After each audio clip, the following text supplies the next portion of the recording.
වේවැල් පහර විඳ ගුරු ළඟ දන කාපු කුමරෙක් සිටියාලු පෙර කල තල කාපු මඩදිය උනත් නිල් දියකට හරවාපු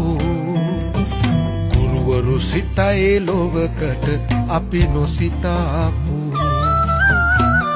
නිල් දිය දහර පැගිරෙනවාලු නමුණු කුලේ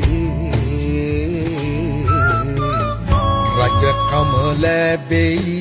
කුමරාහට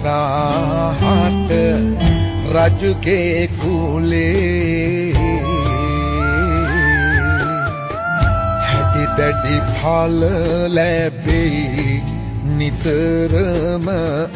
පුහුල් වැලේ